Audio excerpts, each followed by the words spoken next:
কল্পনা করুন সেই দিনটির কথা, যখন মদিনার আকাশ থেকে হঠাৎ সব আলো নিভে গিয়েছিল। যে মানুষটির হাসিতে সাহাবীরা নিজেদের সব দুঃখ ভুলে যেতেন, আজ সেই প্রিয় মুখটি ব্যথায় নীল হয়ে আছে। বাতাস যেন থমকে দাঁড়িয়েছে, আর প্রতিটি নিঃশ্বাসে মিশে আছে এক অদ্ভুত হাহাকার। কারণ আজ মহাবিশ্বের শ্রেষ্ঠতম মানবের ইন্তেকালের সময় ঘনিয়ে এসেছে। ইতিহাসের পাতায় এমন কোনো দিন আর আসেনি যা মদিনাবাসীকে এতটা বাকরুদ্ধ করে দিয়েছিল। হযরত ওমর রাদিয়াল্লাহু তাআলা আনহুর মতো বীর, যার সামনে দাঁড়িয়ে তরবারি কোষমুক্ত করেছিলেন, আর হযরত আবু বকর রাদিয়াল্লাহু তাআলা আনহুর চোখের পানি যেন কোনো বাদ মানছিল না। আজ আমরা শুনব সেই করুণ দিনটির কথা, যা শুনলে আজও মুমিনের হৃদয়ে কেঁপে ওঠে। নবীজি সাল্লাল্লাহু আলাইহি সাল্লামের জীবনের শেষ মুহূর্তগুলো কেমন ছিল, শেষ নিঃশ্বাসের আগে তিনি উম্মতকে কি বলে গিয়েছিলেন। আমরা আজকে এই ভিডিওর মাধ্যমে কেবল একটি ইতিহাস জানব না, বরং আমরা ফিরে যাব আজ থেকে প্রায় 1400 বছর আগে, সেই ছোট্ট কামরাটিতে যেখানে মা আয়েশা রাদিয়াল্লাহু তাআলা আনহার কোলে মাথা রেখে চিরবিদায় নিয়েছিলেন আমাদের প্রাণপ্রিয় নবী। প্রিয় নবীজির ইন্তেকালের সেই অন্তিম মুহূর্তগুলো এবং তার জানাজা থেকে শুরু করে দাফন পর্যন্ত প্রতিটি হৃদয় বিদারক ঘটনা জানতে ভিডিওটি শেষ পর্যন্ত মনোযোগ দিয়ে দেখুন।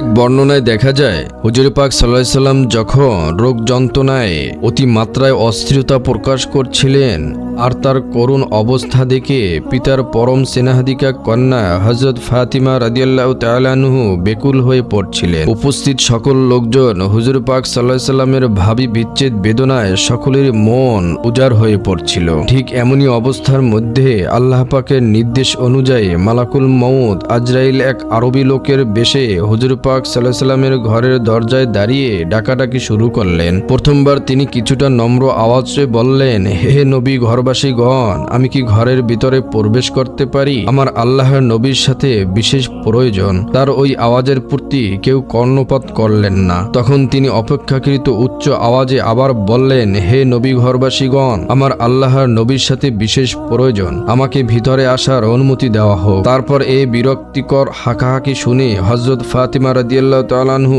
বিরক্তি হয়ে বললেন, হুজুর পাক সাল্লাল্লাহু আলাইহি সাল্লাম এখন ভীষণ রোগাক্রান্ত, তুমি পরে এসো, এখন আসতে পারবে না। কিন্তু মালাকুল মউত হযরত ফাতিমা রাদিয়াল্লাহু তাআলা আনহুর এই কথা বলার পরও তিনি চলে গেলেন না। তিনি পুনরায় এমন বজ্রকণ্ঠে আওয়াজ দিয়ে বললেন যেন তাতে ঘর দরজা ও জমিনাদি থরথর করে কেঁপে উঠল। এরূপ কণ্ঠস্বর শুনে হযরত রাসূল করিম সাল্লাল্লাহু আলাইহি সাল্লাম পরিষ্কারভাবে চিনে ফেললেন যে ঘরের দরজায় আজরাইল উপস্থিত হয়েছে। তখন তিনি কন্যা ফাতিমা রাদিয়াল্লাহু তাআলা আনহুকে বললেন, মা আমার, লোকটিকে ভিতরে আসতে দাও, সে আর কেউ নয়, মালাকুল মউত আজরাইল আমার কাছে আসার অনুমতি চাইতেছে। সে আমার জান কবজ করার জন্যই এখানে আসবে, তাকে আসার অনুমতি দাও। অনুমতি পাওয়ার পর ফেরেশতা আজরাইল ভিতরে এসে হুজুর পাক সাল্লাল্লাহু আলাইহি সাল্লামকে সসম্মানে সালাম করে বললেন, হে আল্লাহর নবী, আল্লাহ আমাকে আপনার কাছে এ উদ্দেশ্য প্রেরণ করেছেন, যদি আপনি দুনিয়াতে আরও কিছুকাল থাকতে চান তবে ততদিন ইচ্ছা অবস্থান করুন, কোনো বাধা নেই, আল্লাহ তাতে নারাজ নয়েন। আর যদি আপনি আপনার প্রিয় আল্লাহ পাকের কাছে গমন করলে তাও করতে পারেন। এখন আপনি কোন পথ অবলম্বন করবেন বলুন। হুজুর পাক সাল্লাল্লাহু আলাইহি সাল্লাম ফেরেশতা আজরাইলকে বললেন, ভাই আজরাইল, দুনিয়ায় থাকার আর আমার কোনো ইচ্ছা নেই, প্রিয় আল্লাহ পাকের কাছে উপস্থিত হওয়ার জন্যই এখন আমার মন বেকুল। তবে আমার শুধু ভাবনা, আমি দুনিয়া হতে বিদায় নেওয়ার পর আমার অসহায় দুর্বল উম্মতগণের অবস্থা কি হবে। হুজুর পাক সাল্লাল্লাহু আলাইহি সাল্লাম ফেরেশতা আজরাইল কাছে কথাটি বলার মুহূর্তে প্রধান ফেরেশতা জিবরাইল এসে সালাম করে হুজুরের পাশে বসলেন। তাকে দেখে হুজুর পাক সাল্লাল্লাহু আলাইহি সাল্লাম বললেন, কি হে আমার বন্ধু জিবরাইল, আমার যে কোনো জটিল ও সমস্যা বিপদ আপদ আপনি এসে আমাকে ভালো পরামর্শ দেন ও আমার সহযোগিতা করেন, কিন্তু আজ আমার জীবনের সবচেয়ে বড় বিপদের কালে আপনি আমার কাছে আসতে এত দেরি করলেন কেন? মালাকুল মউত আমার জান কবজ করতে এসে দেখে দেরি করতেছে, কিন্তু আমি তো আমার উম্মতগণের মুক্তি ও নিরাপত্তার খুশির খবর শুনে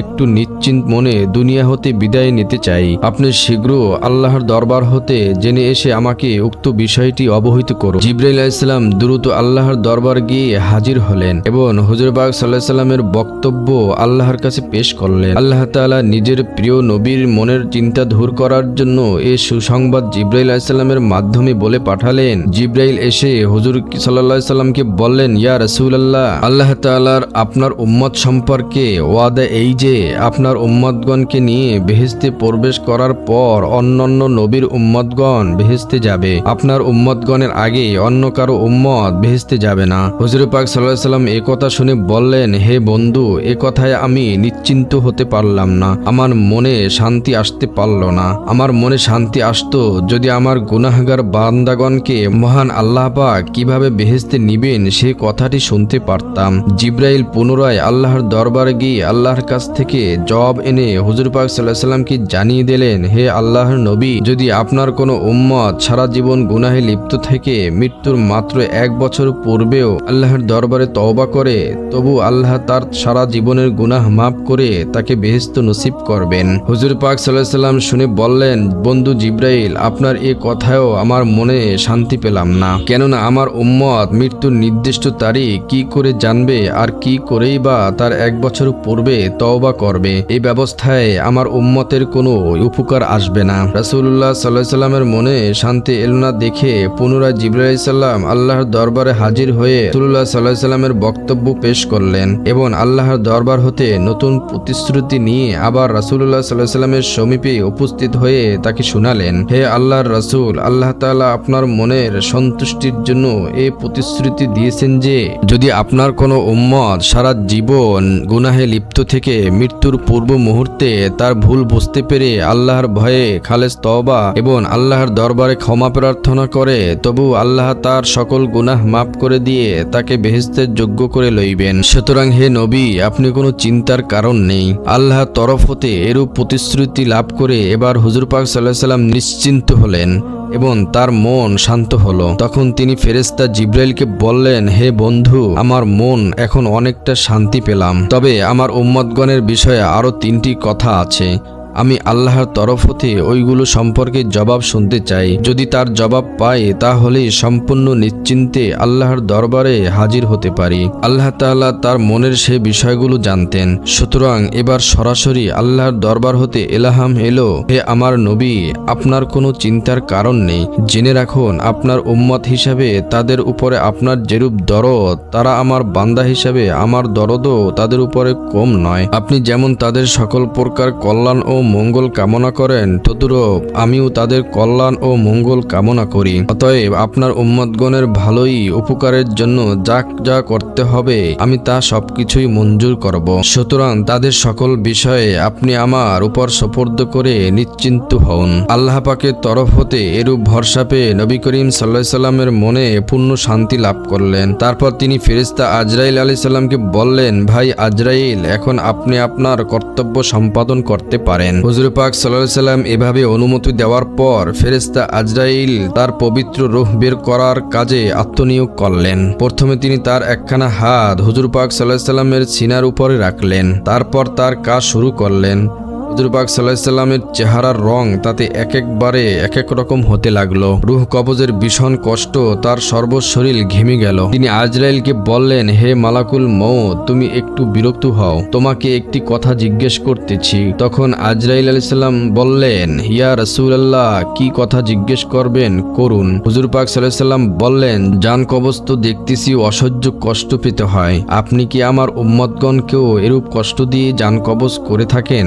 আজরাইল বললেন, হে আল্লাহর নবী, এ তো খুব কম কষ্ট, এর 10 গুণ বেশি কষ্ট দিয়েও জান কবজ করি। তখন নবী সাল্লাল্লাহু আলাইহি সাল্লাম বললেন, হায় হায়, বলেন কি আপনি? তা আমার দুর্বল উম্মতগণ কি করে সহ্য করে? আপনি এক কাজ করুন, আমাকে আপনি যত বেশি সম্ভব কষ্ট প্রদান করে আমার উম্মতগণের জান কবজের কালে অল্প কষ্ট দিন। জবাবে আজরাইল আলাইহিস সালাম বললেন, হে উম্মত দরদী নবী, এই বিষয়ে আপনার ভাবতে হবে না। আমার প্রতি আল্লাহর নির্দেশ আছে, যারা আপনার খাঁটি উম্মত হবে তাদের জান আমি এমন আসানি ও আরামের সাথে কবজ করব, যেমন কোনো দুগ্ধপোষ্য শিশু তার মায়ের কোলে বসে মায়ের দুধ পান করতে করতে আরামে ঘুমিয়ে পড়ে। আজরাইলের কথা শুনে হুজুর পাক সাল্লাল্লাহু আলাইহি সাল্লাম নিশ্চিন্ত হলেন এবং তার মনে শান্তি এলো। চিন্তার বিষয়ে বই কি, হুজুর পাক সাল্লাল্লাহু আলাইহি সাল্লাম তার প্রিয় উম্মতের জন্য কত বেশি চিন্তিত ও উদ্বিগ্ন ছিলেন এবং উম্মতকে তিনি কত বেশি ভালোবাসতেন। নিজের মৃত্যুর সময় নিজের বিষয়ে এতটুকু মাত্র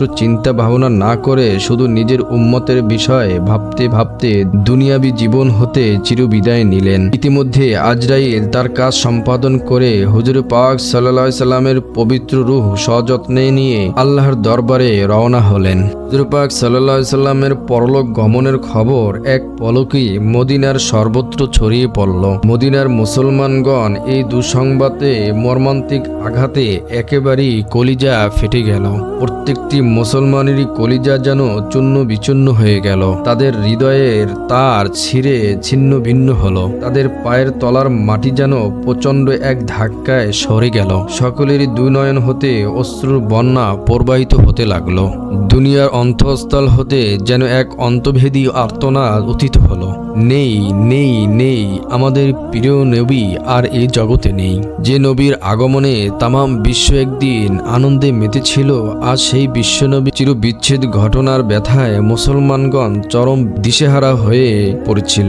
এ যেন সারা মানব গোষ্ঠী, বিশেষত মদিনার মুসলমানগণ যেন সর্বস্ব হারা হয়ে গেল। হুজুর পাক সাল্লাল্লাহু আলাইহি সাল্লামের ভক্তবৃন্দ, আজীবন সঙ্গী ও সহচরগণ যারা তাকে প্রাণের চেয়েও বেশি ভালোবাসতেন, তারা তার মৃত্যু ঘটনায় কেউ বা বাক্রুদ্ধ হয়ে গেলেন, কেউ বা শিশু বালকের মতো হাউমাউ করে কেঁদে উঠলেন। সাহাবী আব্দুল্লাহ ইবনে আনাস রাদিয়াল্লাহু তাআলা আনহু এই সংবাদ শুনে তিনি সাথে সাথে মৃত্যুবরণ করলেন। মসজিদে নববীর মুয়াজ্জিন হযরত বেলাল রাদিয়াল্লাহু তাআলা আনহু পাগলের মতো মদিনার পথে পথে ঘুরে ঘুরে যার সঙ্গে দেখা হতো তাকেই জিজ্ঞেস করতে লাগলো, তোমরা আমার প্রাণের নবী হুজুর পাক সাল্লাল্লাহু আলাইহি সাল্লামকে কি কেউ দেখেছো? সকলেরই একই অবস্থা, কে কাকে সান্ত্বনা দেবে? একটি লোকেরও স্বাভাবিক কোনো অবস্থা ছিল না। হযরত ওমর রাদিয়াল্লাহু তাআলা আনহুর মতো দৃঢ়চিত্তা ও জ্ঞানী বিচক্ষণ সাহাবী দিশেহারার মতো খোলা তরবারি হাতে নিয়ে বলে বেড়াতে লাগলেন, আমার নবী মৃত্যুবরণ করেছেন, এই কথা যে বলবে তার গর্দান আমি উড়িয়ে দেব। প্রধান সাহাবী হযরত আবু বকর রাদিয়াল্লাহু তাআলা আনহু সোমবার ভোরে ফজরের নামাজের ইমামতি করে হুজুর পাক সাল্লাল্লাহু আলাইহি সাল্লাম কিছুটা সুস্থ দেখে নিজের পরিবার পরিজনের খোঁজ খবর নেওয়ার জন্য মদিনার উপকণ্ঠে তার বাসায় গেলেন। সেখানে বসে তিনি নিদারুণ শোকের জ্বালা বুকে চেপে একেবারে নীরব নিস্তব্ধ ভাবে হযরত আয়েশা রাদিয়াল্লাহু তাআলা আনহুর ঘরে উপস্থিত হলেন। হুজুর পাক সাল্লাল্লাহু আলাইহি সাল্লামের পবিত্র লাশ একখানি চাদর দিয়ে ঢেকে রাখা হয়েছিল। তিনি হুজুর পাক সাল্লাল্লাহু আলাইহি সাল্লামের চেহারা খোলা করে পরম শ্রদ্ধা ও ভক্তির সাথে তার কপলে চুম্বন করলেন। তারপর কাঁদতে কাঁদতে বললেন, ইয়া রাসূলুল্লাহ, আমার জনক জননী আপনার উপর কোরবান। আপনার জীবন যেমন পবিত্র ছিল তেমনি আপনার মৃত্যু পবিত্র। আল্লাহর শপথ, আর দ্বিতীয়বার আপনার মৃত্যু হবে না। যে মৃত্যু আপনার জন্য নির্দিষ্ট ছিল আজ আপনি তার স্বাদ উপভোগ করলেন, আর কোনো মৃত্যুই আপনাকে স্পর্শ করতে পারবে না। হযরত আবু বকর রাদিয়াল্লাহু তাআলা আনহু সেখান থেকে বের হয়ে এসে যেখানে হযরত ওমর রাদিয়াল্লাহু তাআলা আনহু দিশেহারার মতো ক্রিয়াকলাপ করতে লাগলেন, সেখানে গিয়ে গম্ভীর অথচ প্রশান্ত সুরে বললেন, ওমর, তুমি সংযত হও, ধৈর্য ধারণ করো। জানিও সকল মানুষকে মৃত্যুর স্বাদ গ্রহণ করতে হবে। আমাদের নবীও মানুষ। হযরত আবু বকর রাদিয়াল্লাহু তাআলা আনহুর বাণী শুনে হযরত ওমর রাদিয়াল্লাহু তাআলা আনহুর জ্ঞান ফিরে এলো। এদিকে পিতাহারা পাগলিনী হযরত ফাতিমা রাদিয়াল্লাহু তাআলা আনহু বলতেছিলেন, আমার পিতা হযরত রাসূল করিম সাল্লাল্লাহু আলাইহি সাল্লাম আল্লাহর দাওয়াত গ্রহণ করে জান্নাতুল ফেরদাউসের মেহমান হয়েছেন, কিন্তু হায়, কে আমার এই শোকের খবর ফেরেশতা জিবরাইলের কানে পৌঁছে দিবে? ওহে মাবুদ, তুমি আমাকে আমার আব্বার সাথে দেখা দানে ধন্য করো। আমাকে তুমি তোমার রাসূল সাল্লাল্লাহু আলাইহি সাল্লামের সঙ্গ লাভের সুযোগ প্রদান করো। হযরত আলী রাদিয়াল্লাহু তাআলা আনহুর অবস্থা এখন এমন হয়ে গিয়েছিল, প্রচন্ড শোকের আঘাতে এক নির্বাক অনর প্রস্তরের মতো তার বুকের ভিতর হতে ক্ষণে ক্ষণে শুধু বিয়োগ বেদনার তীব্র নিঃশ্বাসের মতো দীর্ঘ শ্বাস বের হতেছিল। কথা বন্ধ হয়েছিল তার সম্পূর্ণরূপে। এভাবে রাসূল সাল্লাল্লাহু আলাইহি সাল্লামের সহধর্মিণীগণ, আত্মীয় পরিবার পরিজন এবং অনাত্মীয়গণ, আনসার ও মুহাজিরগণ প্রত্যেকেই নিজ নিজ মনের দুঃখ ও শোক যাতনায় নানারূপ বিলাপ এবং প্রকাশে রত হয়ে গেলেন। একমাত্র একমাত্র হযরত আবু বকর রাদিয়াল্লাহু তাআলা আনহু ব্যতীত আর কেউই সুস্থির থাকতে পারলেন না। তিনি এই মহা বিপদস্থল পরিবেশ এবং অবস্থার মধ্যে অসীম ধৈর্যের পরিচয় দিয়ে জনসাধারণগণকে শান্ত এবং স্থির রাখার উদ্দেশ্যে উপদেশ দিতে শুরু করলেন। তিনি বললেন, তোমরা যারা হযরত মুহাম্মদ সাল্লাল্লাহু আলাইহি সাল্লামকে পূজা করতে তারা জেনে রাখো যে তার মৃত্যু হয়েছে, আর যারা আল্লাহর উপাসনা করতে তারা জেনে রেখো যে আল্লাহ তাআলা চিরস্থায়ী এবং চিরঞ্জীব, তার কখনোই মৃত্যু নেই। আল্লাহ তাআলা পবিত্র কোরআনে পাকে ইরশাদ করেছেন যে মুহাম্মদ সাল্লাল্লাহু আলাইহি সাল্লাম রাসূল ব্যতীত অন্য কিছু নন। তার পূর্বেরকার নবীগণও মৃত্যুবরণ করেছেন, তদুরূপ তিনিও যদি ইন্তেকাল করেন কিংবা শাহাদাত বরণ করেন তবে কি তোমরা তোমাদের ধর্ম পরিত্যাগ করবে? তোমরা জেনে রাখো যে ধর্ম পরিত্যাগ করলে আল্লাহ তাআলার কোনো ক্ষতি করতে পারবে না। আল্লাহ তাআলা শীঘ্রই কৃতজ্ঞদের পুরস্কার প্রদান করবেন। হযরত আবু বকর রাদিয়াল্লাহু তাআলা আনহুর এই কথা শুনে সকল মুসলমানগণই একটু শান্ত হলো। প্রায় সকল সাহাবাই হুজুর পাক সাল্লাল্লাহু আলাইহি সাল্লামের পবিত্র লাশ জমিনের উপর থাকতেই তার একজন সুযোগ্য খলিফা নির্বাচনের গুরুত্ব উপলব্ধি করলেন এবং সেদিকে মনোযোগ দিলেন। হুজুর পাক সাল্লাল্লাহু আলাইহি সাল্লামের অন্তর্ধারণের পরে কে মুসলমান জাহানের খলিফার পদে নিযুক্ত হবেন সে সম্পর্কে হুজুর পাক সাল্লাল্লাহু আলাইহি সাল্লামের কোনো আদেশ বা ইঙ্গিত ছিল না। এ ব্যাপার নিয়ে উম্মতে মুহাম্মাদীর মধ্যে কলহ দেখা দিতে পারে। এজন্য চিন্তাশীল ও বিবেকবান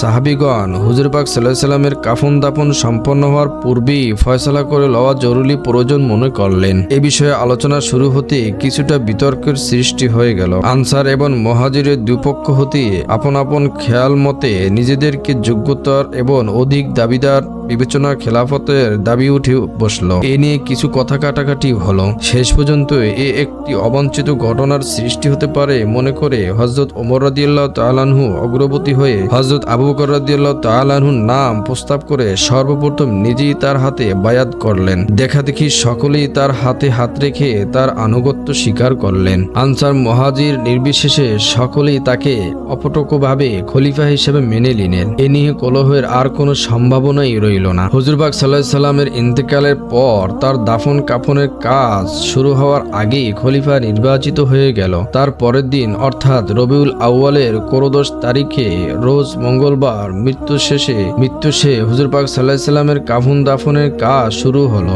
হযরত যায়েদ রাদিয়াল্লাহু তাআলা আনহুর ছেলে ওসামা রাদিয়াল্লাহু তাআলা আনহু এবং ফজল ইবনে আব্বাস রাদিয়াল্লাহু তাআলা আনহু এই দুজন হুজুর পাক সাল্লাল্লাহু আলাইহি সাল্লামের লাশ মোবারকের উপর পর্দা টেনে ধরলেন। হুজুর পাকের গোসলের আয়োজন শুরু হয়ে গিয়েছিল। গোসলের ব্যবস্থা হয়েছিল ঘরের ভিতরে। এমন সময় আনসারদের মধ্য হতে জৈনিক বৃদ্ধ আনসার ঘরের বের হতে উচ্চস্বরে বললেন, হুজুর পাক সাল্লাল্লাহু আলাইহি সাল্লামের দাফন কাফনের কাজে আমরাও শরীক হতে চাই। তখন আনসার ইবনে খাওলা রাদিয়াল্লাহু তাআলা আনহুকে ভিতরে ডাকা হলো। তিনি কলসি ভরে পানি আনতে লাগলেন এবং হযরত সামা ইবনে যায়েদ রাদিয়াল্লাহু তাআলা আনহু হুজুরের পবিত্র দেহে পানি ঢালতে শুরু করলেন। এ সময় তিনি বলতেছিলেন, হে আল্লাহর নবী, আমার জনক জননী আপনার প্রতি কোরবান। হে আল্লাহর রাসূল, আপনার মৃত্যুতে আমরা এমন মূল্যবান জিনিস হারিয়েছি যা আর কখনোই পাইবার নয়। আজ রিসালাত, গোপন খবর এবং ওহীর দ্বারা বন্ধ হয়ে গেল। ইয়া রাসূলুল্লাহ, আপনার এই ইহকাল ত্যাগ বিশ্ববাসীর জন্য এক মহাসকর বার্তা এবং চরম বিপদ স্বরূপ। আপনার কাছ থেকে আমরা ধৈর্য ধারণের শিক্ষা না পেলে আজ আমরা ডাক ছেড়ে কাঁদতে থাকতাম। হে আমাদের পরম বন্ধু, আমার মা বাবা আপনার উপর কোরবান। আমাদের অনুরোধ, আল্লাহর দরবারে পৌঁছে আপনি আমাদের কথা স্মরণ রাখবেন। হযরত আলী রাদিয়াল্লাহু তাআলা আনহু ও হযরত আব্বাস রাদিয়াল্লাহু তাআলা আনহু হুজুর পাক সাল্লাল্লাহু আলাইহি সাল্লামের লাশ মোবারক গোসল করাইতে লাগলেন। হযরত আব্বাস রাদিয়াল্লাহু তাআলা আনহুর দু ছেলে তাদেরকে সাহায্য করতেছিলেন। হযরত আলী রাদিয়াল্লাহু তাআলা আনহু বলতেছিলেন, ইয়া রাসূলুল্লাহ, আমার বাবা মা আপনার উপর কোরবান। হে আল্লাহর নবী, আপনার পবিত্র দেহের এরূপ সুঘ্রাণ আমি আর কখনোই লাভ করি নাই। হুজুর পাক সাল্লাল্লাহু আলাইহি সাল্লামের ভক্তবৃন্দ কাঁদতে কাঁদতে তার পবিত্র লাশের গোসল কাজ সম্পাদন করলেন। গোসল শেষ হবার পর 3 খণ্ড সুতি কাপড় দ্বারা তার কাফন পরানো হলো। হুজুর পাক সাল্লাল্লাহু আলাইহি সাল্লামের লাশ মোবারক কোন জায়গায় দাফন করা হবে তা নিয়ে সাহাবায়ে কেরামের বিভিন্ন মতামত দেখা গেল। শেষ পর্যন্ত হযরত আবু বকর রাদিয়াল্লাহু তাআলা আনহু হুজুর পাক সাল্লাল্লাহু আলাইহি সাল্লামের পবিত্র বাণী উল্লেখ উল্লেখ করে বললেন, নবী রাসূলগণ যেখানে মৃত্যুবরণ করেন সেখানেই তাদেরকে দাফন করতে হয়। এছাড়া হুজুর পাক সাল্লাল্লাহু আলাইহি ওয়াসাল্লাম এরূপ একটি ওসিয়তও ছিল যে তোমরা আমাকে এমন একটি জায়গায় দাফন করবে যেখানে জনগণ একে মসজিদ না বানাতে পারে। এই দুটি কথার উপর ভিত্তি করে হযরত আয়েশা রাদিয়াল্লাহু তাআলা আনহুর হুজরায় যেখানে হুজুর ইন্তেকাল করেছিলেন সেখানেই হুজুর পাক সাল্লাল্লাহু আলাইহি ওয়াসাল্লামের কবর খনন করলো। কবরের তলদেশে সামান্য ভিজা ছিল, সুতরাং হুজুর পাক সাল্লাল্লাহু আলাইহি ওয়াসাল্লাম যে বিছানায় শেষ নিঃশ্বাস ত্যাগ করেছিলেন তা কবরের বিছানায় দেওয়া হলো। হুজুর পাক সাল্লাল্লাহু আলাইহি ওয়াসাল্লামের গোসল ও কাফন শেষ হলে জনতা তার জানাজা আদায় করার জন্য চারদিক হতে বন্যার ঢলের ন্যায় ভেঙে পড়ল। পবিত্র লাশ ঘরের মধ্যে রাখা ছিল, কাজেই জানাজার নামাজ একই সঙ্গে আদায় করা সম্ভব ছিল না। একবার এক এক দল ভিতরে প্রবেশ করে আলাদা আলাদা ভাবে নামাজ আদায় করতেছিলেন। এই নামাজে কোনো ইমাম ছিলেন না। প্রথমে আহলে বাইতগণ, তারপর মুহাজির, তারপর আনসার, তারপর অন্যান্য পুরুষ, তারপর অন্যান্য মহিলা, তারপর নাবালেগ জানাজার নামাজ আদায় করলেন। মঙ্গলবার দিনের পর সারা রাত এবং বুধবার সারাদিন নামাজ আদায় চলল। তারপর বুধবার দিনের পর রাত্রের মৃত্যুর 32 ঘন্টা পর তাকে দাফন করলো। হযরত আলী রাদিয়াল্লাহু তাআলা আনহু, ফজল ইবনে আব্বাস, ওসামা ইবনে জায়েদ এবং আব্দুর রহমান ইবনে আউফ রাদিয়াল্লাহু তাআলা আনহু লাশ মোবারক কবরে রাখলেন। তারপর সারা জগতের সর্বকালের শ্রেষ্ঠ মানব সাইয়্যিদুল মুরসালিন রাসূলুল্লাহ সাল্লাল্লাহু আলাইহি সাল্লামকে মাটি দ্বারা মানুষের চোখ থেকে আড়াল করে দেওয়া হলো। প্রিয় বন্ধুগণ, রাসূলুল্লাহ সাল্লাল্লাহু আলাইহি ওয়াসাল্লাম আজ আমাদের মাঝে শারীরিকভাবে নেই, কিন্তু তিনি রেখে গিয়েছেন তার সুন্নাহ এবং পবিত্র কোরআন। তিনি বিদায় বেলায় আমাদের জন্য কেঁদেছেন, উম্মতি উম্মতি বলে দোয়া করেছেন। আজকের এই ভিডিও থেকে আমাদের শিক্ষা নিতে হবে, আমরা কি সত্যি তার দেখানো পথে চলছি? আমরা কি তার সেই শেষ ওসিয়ত নামাজের প্রতি যত্নবান হওয়ার কথা মনে রেখেছি? বন্ধুগণ, অবশ্যই কমেন্ট বক্সে অন্তত একবার আপনার প্রিয় নবীর প্রতি সাল্লাল্লাহু আলাইহি ওয়াসাল্লাম লিখে আপনার ভালোবাসা প্রকাশ করুন। আজকের এই ভিডিওটি যদি আপনার মনে বিন্দুমাত্র প্রভাব ফেলে থাকে তবে তা অন্যদের সাথে শেয়ার করুন, কারণ আপনার একটি শেয়ার হয়তো অন্য কোনো ভাইকে নবীজির সুন্নাহর পথে ফিরে আসতে সাহায্য করবে। আল্লাহ আমাদের সবাইকে পরকালে নবীজি সাল্লাল্লাহু আলাইহি ওয়াসাল্লামের শাফাআত নসিব করুন এবং জান্নাতে তার প্রতিবেশী হওয়ার তৌফিক দান করুন। আমিন।